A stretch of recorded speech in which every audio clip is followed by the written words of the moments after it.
the real reason why the body positivity movement failed.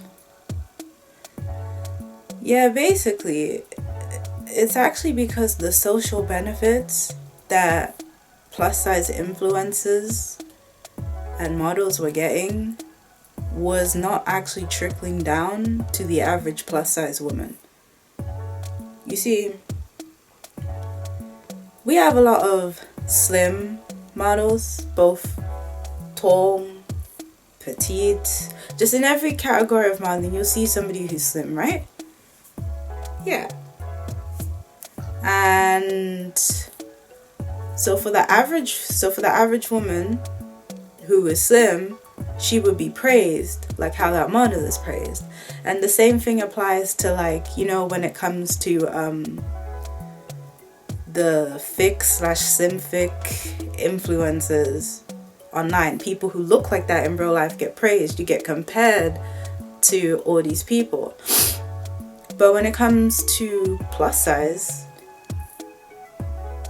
yeah, in real life, based on the this is just based on what I've observed in people, they don't get compliments. Like, nobody's complimenting them by telling them, hey, you look just like Tess Holiday. Or the amount of people who, if you told them they look like Lizzo, they would get all offended. Like, even though these women are platformed, they've had opportunities that the regular woman, whether big or small, could only dream of. You know, there is no actual social benefit for the average woman to look like them. Because when you're slim, you get complimented. You get told that you could be just like them. You're like, oh yeah, you could model too. Like, look, you have an amazing figure. Oh, your bone structure's like this. Even if it's a girl who is very, like, plain-faced. You're slim.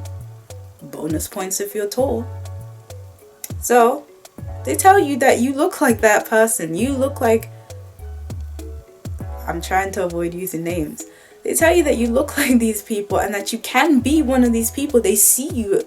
Society sees you as being a model just because you're built like one, the average one.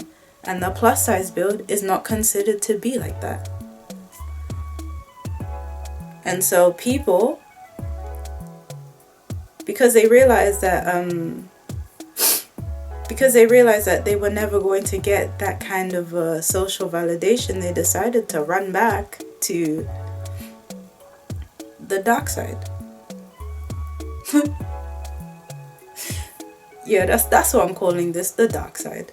Like, yeah, be thin is it. Well, don't be like really like super thin. That's not necessary.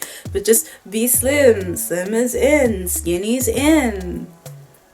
I mean, there are also things like having plus size influencers never really increased like the average clothes size that's available in shops. Like, that did not actually go up, at least not on this side of the planet anyway. But then there are way less people who fit an extra large than who fit an extra small. So you wouldn't make that. Brands would just be losing a lot of money. But yeah, so people saw that there was basically no benefit, because, like, who doesn't like being complimented on their looks? Everybody does. So yeah, I don't know, some of this stuff sounds cold, but that's just it. I don't hear a lot of people mention this as the reason why. They kind of like tiptoe around it, but yeah, there we go. There was no social benefit. Yeah. This plus size influencer getting to walk a runway does not mean that the average plus size lady is now getting told, hey, you look like you could model and you look like so and so. However, of course, there are always anomalies, and there are people who would be told that because, well, it's true. But again, I'm talking in averages. Like the average, when I say average, I don't mean the average person you pass on socials. The average person that you see when you go out to the supermarket to buy bread, milk, eggs, your basics. that person.